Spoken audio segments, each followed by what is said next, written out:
Good morning students. Physics की class में आपका हार्दिक स्वागत है। लास्ट टाइम पे अपन ने गाउस का नियम पढ़ा था, उसके गणितीय विश्लेषण भी किया था, उसके इम्पोर्टेंट फैक्ट्स भी देखे थे। अब अपन उसमें जो पहला फैक्ट था कि कूलाम नियम का ही दूसरा रूप है, तो उसी नियम की अपन उत्पत्ति करेंगे। हालांकि इसमें कुछ पोर्शन अपन ने कर लिया था, लेकिन मैं फिर से रिपीट कर रहा हूँ कि देखो ये एक पृष्ठ है, इस पृष्ठ के ऊपर एक बिंदु है जहाँ पर Q प्लस Q आवेश है। अब यहाँ से R दूरी पर अपन एक भी और बिंदु लेते हैं P।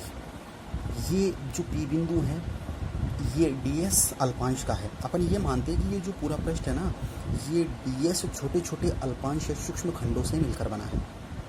तो इसका भी क्षेत्रफल कितना हो गया ds, जो कि बंद पृष्ठ अपन ने माना है। अब चूंकि इस प्लस Q आवेश के कारण इस पर विद्युत क्षेत्र की तीव्रता लगेगी बाहर की ओर, क्योंकि पॉजिटिव है, और पॉजिटिव जो आवेश होता है वो क्या काम करता है, विद्युत बल रेखाओं को सदैव बाहर की ओर निकालता है। ठीक है। अब अगर इस दोनों सिरे से मैं देखता हूँ, इसको मिलाता हूँ, तो मेरे को यहाँ पर एक गोला यानी एक गोल कोण, जिसको घन कोण कहते हैं, एक घन कोण मेरे को प्राप्त होता है। ये घन कोण होता है डी ओमेगा। ठीक है। ये घन कोण डी ओमेगा बराबर होता है डी एस कॉस थीटा बटे आर स्क्वायर, जिसके चर्चा अपन आगे करेंगे इसी डेरिवेशन में। और इसका वैसे अगर मान देखें स्वतंत्र रूप से तो वो 4 पाई होता है, वो भी अपन देख लेंगे। तो पहले अपन इसकी थ्योरी पढ़ते हैं।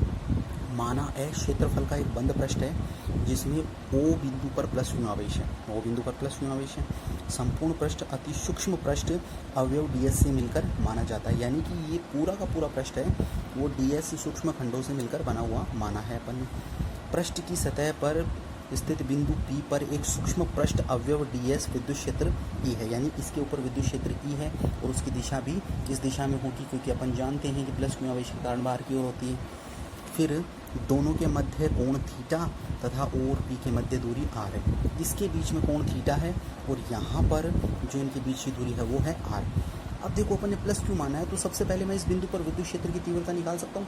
अब देखो ये डेरिवेशन कूलाम नियम की सहायता से है, तो कूलाम नियम तो लगाना ही पड़ेगा। अब विद्युत क्षेत्र कूलाम नियम से क्या होता है, k Q upon r square, यानी 1/2 4 pi epsilon 0 Q upon r square. तो कूलाम नियम की सहायता से विद्युत क्षेत्र की तीव्रता E सदिश बराबर Q upon 4 pi epsilon 0 r square r cap. के की जगह मैंने 1/4 पाई एप्सिलॉन 0 लिख दिया, और r कैप क्या है, r कैप दिशा है OP की ओर, वो विद्युत क्षेत्र की दिशा दर्शा रहा है जो कि बाहर की ओर है। तो देखो r कैप OP दिशा में एकांक सदिश है जो दिशा बतलाता है, एकांक सदिश है, सिंपल सी बात है, एकांक सदिश है जो कि दिशा बतलाता है। Got it. अब फ्लक्स बेटा, इतने से छोटा सा अपन ने अल्पांश माना है ds, तो इतने से का फ्लक्स कितना होगा, डी फाई होगा। भाई इतना सा अल्पांश लिया तो इतने से का फ्लक्स कितना होगा, डी फाई। तो डी फाई ई बराबर क्या होता है, ई डॉट डी एस। तो डी फाई ई बराबर ई डॉट डी एस। अब डॉट हटाएंगे तो इनके बीच में कोण कितना है, थीटा। तो डॉट हटाया तो E D S cos theta. ठीक है, क्यों, क्योंकि ए डॉट भी बराबर होता है ए बी कॉस थीटा। ये अपन ने कर लिया। इसके बाद में इसमें जो E का मान है वो अपन समीकरण 1 से उठा कर रखेंगे। तो बेटा डी फाई ई बराबर 1/4 pi epsilon 0 Q upon r square D S cos theta, समीकरण 1 से। अब मैं यहाँ पर डी एस कॉस थीटा बटे आर स्क्वायर को अलग लेना चाहता हूँ, तो मैंने डी एस कॉस थीटा बटे आर स्क्वायर को अलग ले लिया। अब देखो ये डी एस कॉस थीटा बटे आर स्क्वायर याद रख लेना, ये बेटा एक वैसे डेरिवेशन आता है, BSc में आता है, लेकिन आप तो इसको याद रखो, चाहे मैथ्स का बच्चा हो चाहे बायो का बच्चा। D S cos theta upon R square होता है डी ओमेगा, यानी डी एस द्वारा ऊपर बना कोण। मैंने क्या बताया था कि ये जो कोण है ना, ये दोनों सरफेस, ये वाली और ये वाली, ये दोनों इस पर जो कोण बनाएगी वो डी ओमेगा होगा, जिसको घन कोण कहते हैं। तो देखो ये क्या है, डी एस द्वारा ऊपर बना घन कोण। तो इस पूरे की जगह मैंने क्या लिख दिया, डी ओमेगा। तो डी फाई ई बराबर Q बटा 4 पाई एप्सिलॉन 0 डी ओमेगा। इसको समीकरण 1 दे दिया। ध्यान रखना डी ओमेगा क्या है, डी एस कॉस थीटा बटे R square, D S cos theta बटे आर स्क्वायर, यही डी ओमेगा है। ठीक।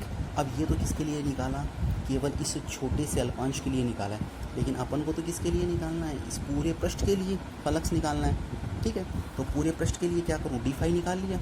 अगर मैं इसका समाकलन कर दूँ तो पूरे पृष्ठ के लिए निकलेगा। तो फाई ई बराबर समाकलन किसका, एस का। एस क्या है, ये पूरा पृष्ठ है, ये डी एस है, तो ये पूरा कितना हो गया, एस हो गया। तो एस के सापेक्ष अपन डी फाई करेंगे। तो डी फाई का मान कितना है समीकरण 2 से, Q upon 4 pi epsilon 0 D omega. अब इसमें देखो क्यू आवेश, ये क्यू आवेश नियत है, फिर 4 पाई एप्सिलॉन 0 कांस्टेंट मान है, तो ये तो आ जाएगा बाहर। फाई ई बराबर क्यू अपॉन 4 पाई एप्सिलॉन 0 और ये एस और बंद पृष्ठ का और डी ओमेगा, ये बंद पृष्ठ मैंने बताया था गोला बंद पृष्ठ को देता है दिखाता है, और एस है वो सतह को, तो डी ओमेगा।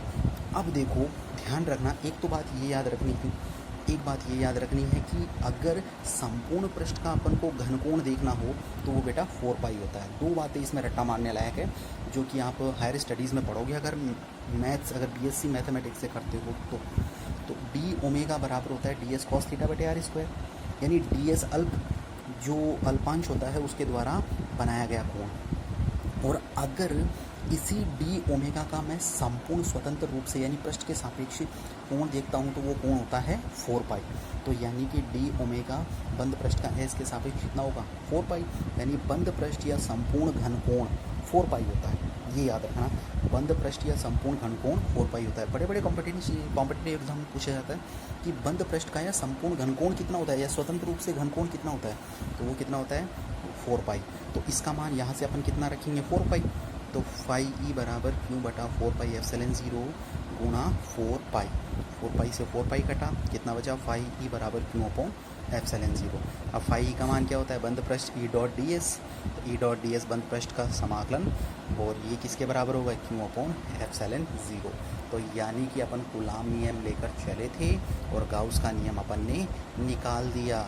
इसी को कहते हैं कूलाम नियम से गाउसीय नियम की उत्पत्ति। ठीक है, पहला जो पोस्टुलेट था वो अपन ने कंप्लीट कर लिया, पहला जो फैक्ट था वो कंप्लीट कर लिया। ये आपको ध्यान रखना है, फिर से रिपीट कर रहा हूँ, यहाँ से कूलाम नियम लगाना है, फिर फ्लक्स निकालना है, फ्लक्स में उसमें मान रखना है, फिर डी ओमेगा तुम्हें पता होना चाहिए। पता करने के बाद में उस फ्लक्स को पता करने के बाद में तुम्हें क्या काम करना है, उसका डी ओमेगा का पूरे पृष्ठ का समाकलन करना है, जिसमें डी ओमेगा 4 पाई से 4 पाई कटा, तो फाई ई बराबर क्यू अपॉन एप्सिलॉन 0। ये तुम्हें अच्छी तरह से कर लेना है। तो ये हो गया गाउसीय पृष्ठ। अब बेटा लास्ट इसमें अनुप्रयोग बचे 6-7 डेरिवेशन है बड़े बड़े, वो अपन आराम से करेंगे। एक डेरिवेशन अगर समझ में आ गया तो सारे के सारे समझ में आ जाएंगे। ठीक है, तो इस गाउसीय नियम की उत्पत्ति कूलाम नियम की सहायता से ये आप कर लेना।